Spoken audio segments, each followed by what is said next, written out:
One leader killed people for wearing glasses. One punished children for what their parents thought. One cut off hands to save bullets. And one proves this kind of power still exists today. These aren't horror stories. These were government policies.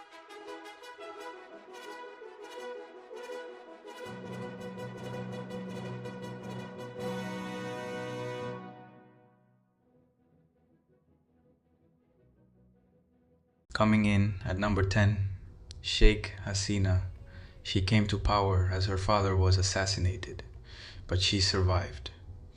When she returned, people believed she would protect democracy. For years, development projects grew, roads, bridges, headlines, but slowly elections stopped feeling competitive. Student protests exploded nationwide. Security forces cracked down hard. International observers reported hundreds to over 1,000 deaths. In 2025, a Bangladeshi tribunal sentenced her to death in absentia for crimes against humanity, a charge she denies. Then she fled to another country. This isn't ancient history.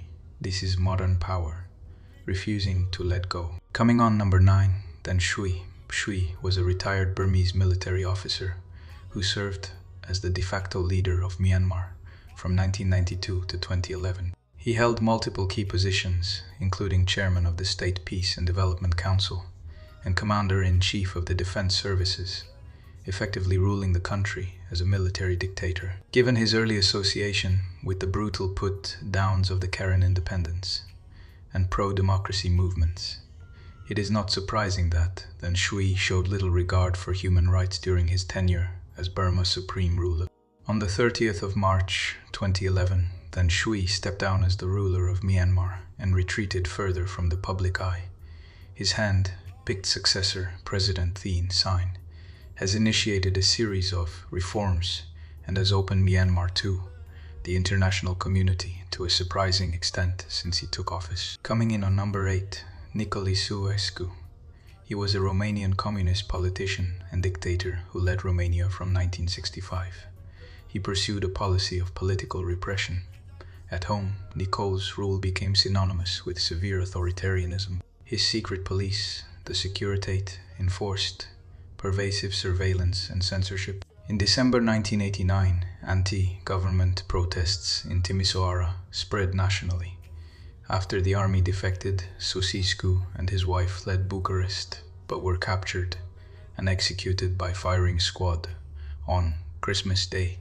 Their deaths marked the end of 42 years of communist rule in Romania and symbolized the broader collapse of Eastern European dictatorships. Coming on number 7, Benito Mussolini. Mussolini promised Italians a new Roman Empire.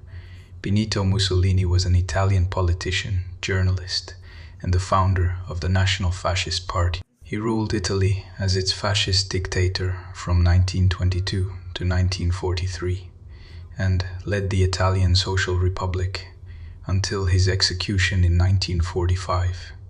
His regime pioneered fascism, shaping totalitarian movements across Europe. Italian planes dropped poison gas, countless villages suffocated. International law banned it, but he used it anyway.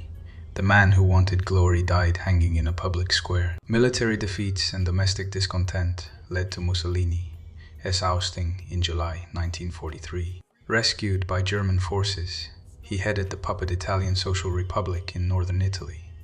Mussolini's rule left deep scars on Italy, from suppressed freedoms to wartime devastation. Yet, his dictatorship also served as a model for other authoritarian regimes, making him one of the most consequential and controversial figures of the 20th century.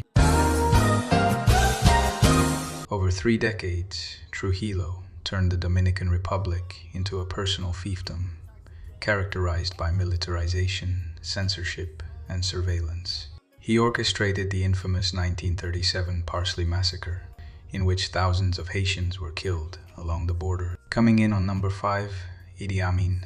He was a Ugandan military officer and politician who ruled as president from 1971 to 1979 after seizing power in a coup. His regime became notorious for mass killings, repression, and economic collapse, earning him the nickname the Butcher of Uganda. Amin, as government orchestrated widespread human rights abuses, targeting perceived opponents from the Akali and Lango ethnic groups and other sectors of society. In 1972, he expelled about 60,000 Asians of Indian descent, crippling commerce and industry. Amin's rule remains a symbol of post-colonial dictatorship and brutality in Africa.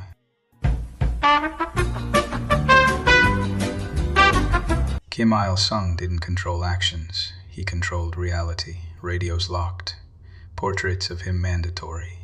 If you just happened to say one goddamn thing wrong about Kim, then he literally would execute your parents, children, basically your whole family, or whoever that is related to you. Sung's death in 1994 ended nearly 5 decades of personal rule.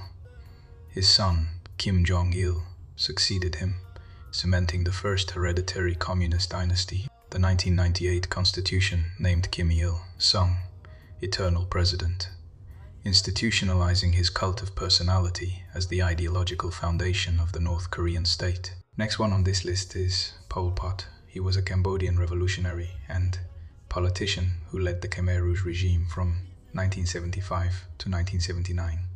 He believed intelligence was dangerous. He governed a country where wearing glasses meant death, education meant death. Border clashes with Vietnam led to a full invasion in 1979 that toppled Pol Pot's government.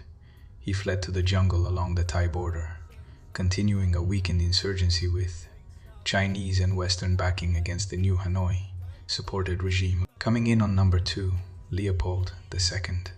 He was the second king of the Belgians, reigning from 1865 to 1909. He is remembered both as a modernizer of Belgium and as the absolute ruler of the Congo Free State, a vast African territory he personally owned and exploited. I don't believe you people.